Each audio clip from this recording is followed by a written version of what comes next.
Bagamat stable at patuloy na bumubuti ang lagay ni Mang Dolphy, critical pa rin daw ang kanyang kondisyon. Pansamantala namang itinigil ang kanyang dialysis at blood transfusion.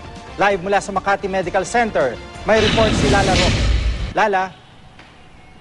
Jiggy, patuloy ngang gumaganda ang lagay ng Comedy King na si Dolphy pero nanatili namang critical ang kanyang kondisyon.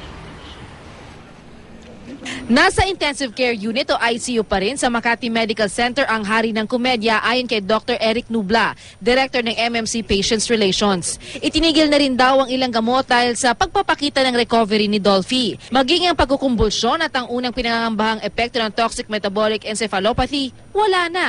Metabolic encephalopathy, a condition which was mentioned previously, has been ruled out, and simply because he is more lucid and the mini seizures that he used to experience have also stopped completely. Kahapon lang, masayang ibinalita ng direktor at anak ni Dolphy na si Eric Quezon na nag-I love you ang kanyang ama kay Jaja at sa kanyang mga kapatid. Humingi pa raw siya ng tubig.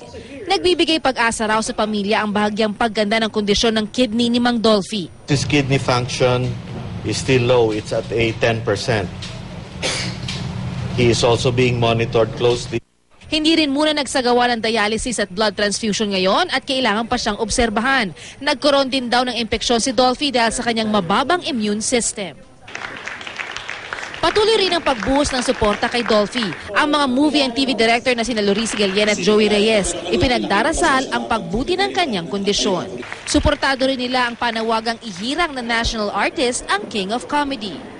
We were entertained by Dolphy for so many decades. Hindi lamang simpleng pamahalaan at komite, kundi ang taong bayan ang pumili sa kanyang mahalin.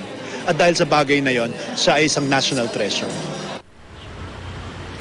Jiggy, bagaman bumubuti ang lagay ay maselan pa rin talaga ang kondisyon ni Mang Dolphy ngayon. Kaya naman nire-regulate ang mga bumubisita sa kanya. Mahirap na raw kasing ma-expose sa anumang virus si Mang Dolphy sa ngayon. Jiggy? Maraming salamat, Lala Roque.